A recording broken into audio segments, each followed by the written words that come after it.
Yeremia bab 18. Demikianlah firman yang turun daripada Tuhan kepada Yeremia. Segeralah pergi ke rumah tukang periuk. Di sana aku akan memperdengarkan firman-Ku kepadamu. Maka pergilah aku ke rumah tukang periuk, dan tampak dia sedang melakukan pekerjaan di atas pelarikan. Kalau bejana yang dibuatnya daripada tanah liat itu rosak di tangannya, maka tukang periuk itu mengerjakannya kembali untuk menjadi bejana lain, menurut apa yang dipandang baik olehnya.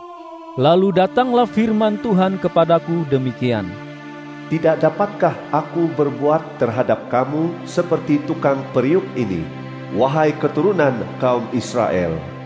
Demikianlah firman Tuhan. Sesungguhnya, seperti tanah liat di tangan tukang periuk, demikianlah kamu di tanganku, wahai keturunan kaum Israel.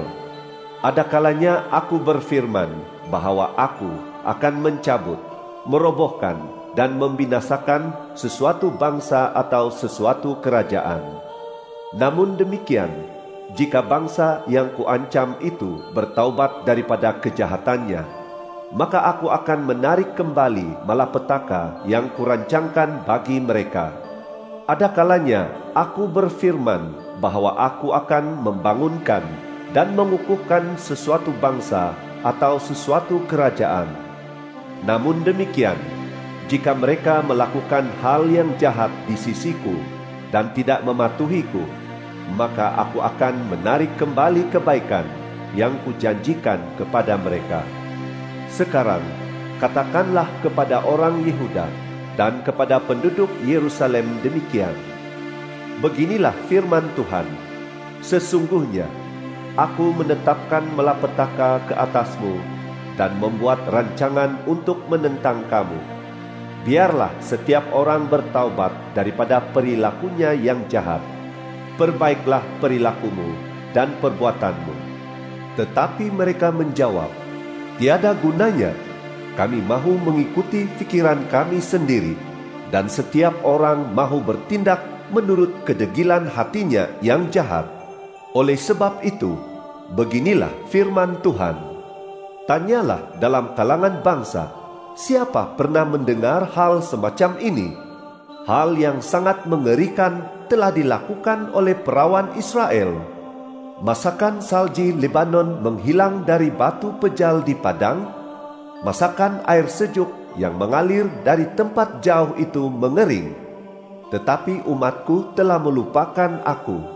Mereka membakar dupa bagi berhala kesia-siaan yang membuat mereka tersandung di jalan-jalan mereka dan di jalan-jalan dahulu kala, serta membuat mereka berjalan di jalan kecil dan jalan yang belum diratakan.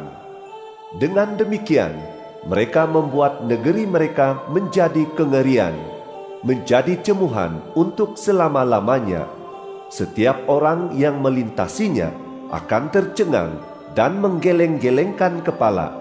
Seperti angin timur, aku akan mencerai-beraikan mereka di hadapan musuh mereka. Aku akan menunjukkan bahwa aku membelakangi mereka, bukan menghadapkan hadiratku kepada mereka pada hari bencana mereka. Mereka berkata, mari kita membuat rancangan untuk menentang Yeremia, kerana tidak akan hilang pengajaran Taurat daripada imam, begitu pula nasihat daripada orang bijak atau firman daripada Nabi. Mari kita menyerang dia dengan kata-kata. Jangan dengarkan segala perkataannya. perhatikanlah aku ya Tuhan, dan dengarlah suara orang yang berbantah dengan aku. Masakan kebaikan dibalas dengan kejahatan? Namun begitu, mereka telah menggali lubang perangkap bagi nyawaku. Ingatlah bagaimana aku menghadap Engkau untuk berbicara baik tentang mereka, untuk menyurutkan murkamu daripada mereka. Oleh sebab itu, berikanlah anak-anak mereka kepada bencana kebuluran, dan serahkanlah mereka kepada mata pedang. Biarlah isteri mereka kehilangan anak dan menjadi balo. Biarlah lelaki mereka mati dibunuh, pemuda mereka tewas oleh pedang dalam peperangan. Biarlah jeritan terdengar dari rumah mereka, ketika Engkau tiba-tiba mendatangkan gerombolan untuk menyerang mereka, karena mereka telah menggali lubang perangkap untuk menangkap aku dan menyiapkan jerat bagi kakiku. Tetapi Engkau, ya Tuhan, mengetahui segala rancangan mereka untuk membunuh aku. Janganlah kiranya Kau ampunkan kesalahan mereka, dan jangan hapuskan dosa mereka dari hadapan-Mu. Tetapi biarlah mereka tersandung di hadapan-Mu, bertindaklah terhadap mereka pada masa kemurkaan-Mu. Yeremia bab 19. Beginilah firman Tuhan. Pergilah, belilah sebuah kendi daripada tanah liat buatan tukang periuk. Bawalah bersama-samamu tua-tua bangsa ini dan tua-tua daripada kalangan imam. Lalu pergilah ke lembah Ben Hinnom yang terletak di depan pintu gerbang beling. Serukanlah di sana firman yang akan kusampaikan kepadamu. Katakanlah, dengarlah firman Tuhan, wahai raja-raja Yehuda dan penduduk Yerusalem. Beginilah firman Tuhan alam semesta, Allah Israel. Sesungguhnya aku akan mendatangkan malapetaka terhadap tempat ini, sehingga sesiapapun yang mendengarnya akan berdenging telinganya. Itu terjadi kerana mereka telah meninggalkan aku dan membuat tempat ini menjadi asing. Mereka telah membakar dupa kepada tuhan-tuhan lain yang tidak dikenal oleh mereka sendiri, oleh nenek moyang mereka dan oleh raja-raja Yehuda. Mereka telah memenuhi tempat ini dengan darah orang yang tidak bersalah. Mereka membina bukit-bukit pemujaan bagi Baal untuk membakar habis anak-anak mereka sebagai korban bakaran bagi Baal. Suatu hal yang tidak pernah kuperintahkan atau kufirmankan dan yang tidak pernah timbul dalam hatiku. Oleh sebab itu, ketahuilah, waktunya akan datang. Demikianlah firman Tuhan, bahwa tempat ini tidak lagi akan disebut Tofet atau lembah Ben Hinnom, tetapi lembah pembunuhan. Di tempat ini aku akan menggagalkan rancangan Yehuda dan Yerusalem. Aku akan membuat mereka tewas oleh pedang di depan musuh-musuh mereka dan oleh tangan orang yang mengancam nyawa mereka. Aku akan memberikan mayat mereka sebagai makanan bagi burung-burung di udara dan binatang-binatang di bumi. Aku akan membuat kota ini menjadi kengerian dan cemuhan. Setiap orang yang melintasinya akan tercengang dan melontarkan cemuhan kerana segala hukumannya. Aku akan membuat mereka begitu terdesak sehingga mereka memakan daging anak-anak mereka, baik lelaki maupun perempuan. Setiap orang akan memakan daging kawannya dalam pengepungan dan kesesakan yang ditimbulkan oleh musuh-musuh mereka, serta orang yang mengancam nyawa mereka. Setelah itu, pecahkanlah kendi-kendi itu di hadapan mata orang yang pergi bersama-samamu. Katakan kepada mereka, beginilah firman Tuhan alam semesta. Demikianlah aku akan memecahkan bangsa ini dan kota ini, sama seperti orang memecahkan bejana buatan tukang periuk, sehingga tidak dapat diperbaik lagi. Tofet akan menjadi tempat menguburkan orang, hingga tidak ada tempat untuk menguburkan lagi. Begitulah akan kulakukan terhadap tempat ini dan terhadap penduduknya. Demikianlah firman Tuhan. Aku akan membuat kota ini seperti Tofet.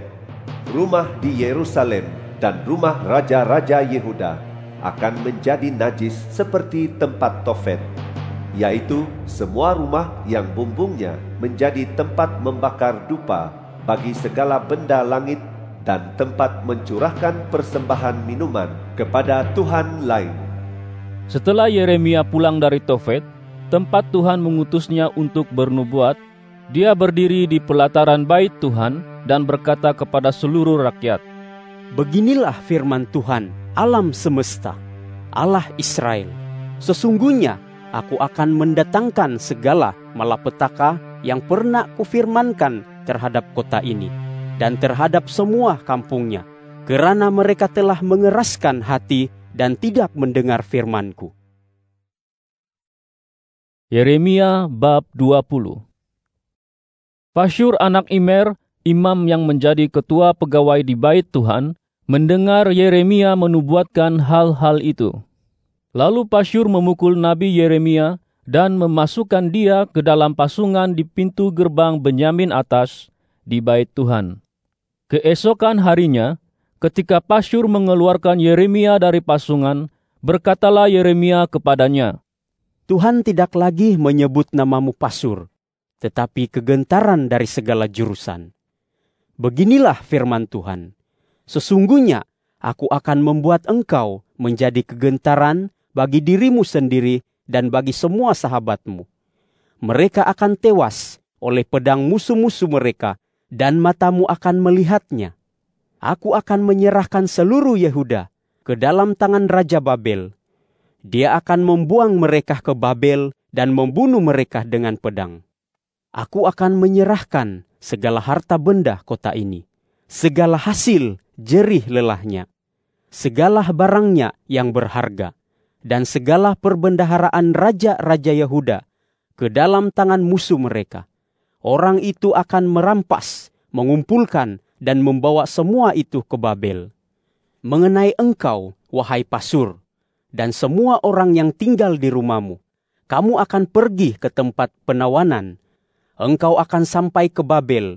Di sanalah engkau akan mati, dan di sanalah engkau akan dikuburkan, berserta dengan semua sahabatmu, yaitu orang yang telah kau beri nubuat dusta. Engkau telah memperdaya aku, ya Tuhan, dan aku terperdaya. Engkau lebih kuat daripada aku dan engkau menang. Sepanjang hari aku menjadi bahan tertawaan. Semua orang mengolok-olokkan aku. Setiap kali aku berbicara, aku harus berteriak. Aku berseru, kekerasan, perompakan, karena penyampaian firman Tuhan telah membuat aku dicela dan dicemu sepanjang hari. Kalau aku berfikir, aku tidak mahu menyebut-nyebut dia, dan tidak mahu berbicara lagi atas namanya, maka dalam hatiku ada sesuatu seperti api yang menyala-nyala, terkurung dalam tulang-tulangku. Aku berlelah-lelah menahannya, tetapi aku tidak sanggup. Aku mendengar banyak bisikan orang, kegentaran dari segala jurusan. Aduhkanlah dia, kami pun mahu mengadukannya. Semua sahabat karibku menunggu kejatuhanku. Mudah-mudahan dia terperdaya, sehingga kami dapat mengalahkan dia dan membalas dia. Tetapi Tuhan menyertai aku seperti kesatria yang hebat. Sebab itu para pengejarku akan tersandung dan tidak akan menang. Mereka akan sangat malu kerana tidak bertindak bijaksana. Aib mereka kekal, tidak dilupakan orang.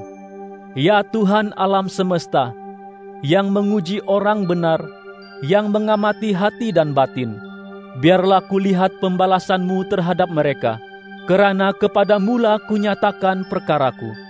Menyanyilah bagi Tuhan, pujilah Tuhan, kerana Dia telah melepaskan nyawa orang miskin daripada tangan orang jahat. Terkutuklah hari ketika aku dilahirkan. Jangan mohonkan berkat bagi hari ketika ibuku melahirkan aku. Terkutuklah orang yang mengkabarkan kepada ayahku, seorang anak lelaki telah dilahirkan bagimu, dan membuatnya sangat gembira. Biarlah orang itu menjadi seperti kota yang ditunggang balikkan Tuhan tanpa belas kasihan. Biarlah dia mendengar jeritan pada pagi hari dan pekikan pada waktu tengah hari. Sebab dia tidak membunuh aku sejak dalam rahim, sehingga ibuku menjadi kuburku, dan rahimnya mengandung selamanya. Mengapakah aku harus keluar dari rahim untuk melihat kesukaran dan kedukaan, sehingga umurku dihabiskan dalam rasa malu? Yeremia bab 21. Firman daripada Tuhan turun kepada Yeremia ketika Raja Zedekia mengutus Pasyur anak Malkia dan Imam Zefanya anak Maasea kepadanya dengan pesan, Tolong tanyakan petunjuk Tuhan bagi kami, kerana Nebukadnezar, Raja Babel, berperang melawan kami. Barangkali Tuhan akan bertindak bagi kami selaras dengan segala perbuatannya yang ajaib, sehingga Nebukadnezar mundur daripada kami. Kata Yeremia kepada mereka, Katakanlah kepada Zedekia, beginilah firman Tuhan, Allah Israel. Sesungguhnya aku akan membalikkan senjata-senjata perang di tanganmu, yaitu senjata-senjata yang kamu gunakan untuk berperang melawan Raja Babel, serta orang Kasdim, ketika mereka mengepung kamu di luar tembok. Akan kukumpulkan semuanya ke tengah-tengah kota ini, lalu aku sendiri akan berperang melawan kamu dengan tangan terhulur dan lengan yang kuat, dengan amarah, kegusaran, serta murka yang besar. Aku akan memukul penghuni kota ini, baik manusia maupun binatang. Mereka akan mati oleh wabak penyakit yang hebat. Sesudah itu, demikianlah firman Tuhan, aku akan menyerahkan Zedekia, Raja Yehuda, beserta para pegawainya dan rakyat kota ini yang terselamat daripada wabak penyakit, pedang, dan bencana kebuluran, ke dalam tangan Nebukadnezar, Raja Babel, ke dalam tangan musuh-musuh mereka, dan ke dalam tangan orang yang mengancam nyawa mereka. Dia akan membantai mereka dengan mata pedang, tanpa berasa hiba kepada mereka, tanpa berasa sayang, dan tanpa belas kasihan. Kemudian kepada bangsa ini katakanlah, beginilah firman Tuhan, sesungguhnya aku menghadapkan kepadamu jalan kehidupan dan jalan kematian. Sesiapa yang tetap tinggal di dalam kota ini akan mati oleh pedang, bencana kebuluran, serta wabak penyakit. Tetapi siapa keluar dan menyerahkan diri kepada orang Kasdim yang mengepung kamu, dia akan tetap hidup. Nyawanya akan seperti barang jarahan bagi dirinya sendiri. Aku telah berketetapan untuk mendatangkan malapetaka atas kota ini, dan bukan kebaikan. Demikianlah firman Tuhan. Kota ini akan diserahkan ke dalam tangan Raja Babel, dan dia akan membakarnya habis. mengenai keluarga Raja Yehuda, dengarlah firman Tuhan. Wahai keturunan kaum Daud, beginilah firman Tuhan. Tegakkanlah keadilan setiap pagi dan lepaskanlah orang yang dirompak daripada tangan penganiayanya, supaya murkaku tidak memancar seperti api dan menyala-nyala sehingga tidak ada yang dapat memadamkan, kerana perbuatan-perbuatanmu yang jahat. Sesungguhnya aku akan menjadi lawanmu, wahai penghuni lembah, wahai batu pejal di dataran. Demikianlah firman Tuhan, wahai kamu yang berkata, siapakah berani turun mendatangi kami? Siapakah berani memasuki tempat kediaman kami? Aku akan menghukum kamu setimpal dengan hasil perbuatanmu. Demikianlah firman Tuhan. Aku akan menyalakan api di hutannya yang akan memakan habis segala sesuatu di sekelilingnya. Yeremia bab 22. Beginilah firman Tuhan. Pergilah ke istana Raja Yehuda dan sampaikanlah firman ini di sana. Katakan, dengarlah firman Tuhan, wahai Raja Yehuda yang duduk di atas takhta Daud, engkau, para pegawaimu dan rakyatmu yang masuk melalui pintu-pintu gerbang ini. Beginilah firman Tuhan, tegakkanlah keadilan dan kebenaran. Lepaskanlah orang yang dirompak daripada tangan penganiayanya. Jangan tindas dan jangan lakukan kekerasan terhadap pendatang, anak yatim atau balu. Jangan tumpahkan darah orang yang tidak bersalah di tempat ini. Jika kamu sungguh-sungguh mematuhi firman-Ku, maka melalui pintu-pintu gerbang istana ini akan masuk raja-raja yang akan duduk di atas takhta Daud dengan mengenderai rata dan kuda, diiringi para pegawai serta rakyatnya. Tetapi jika kamu tidak mendengar firman ini, maka aku bersumpah demi diriku sendiri, demikianlah firman Tuhan, bahwa istana ini akan menjadi reruntuhan. Beginilah firman Tuhan mengenai keluarga Raja Yehuda.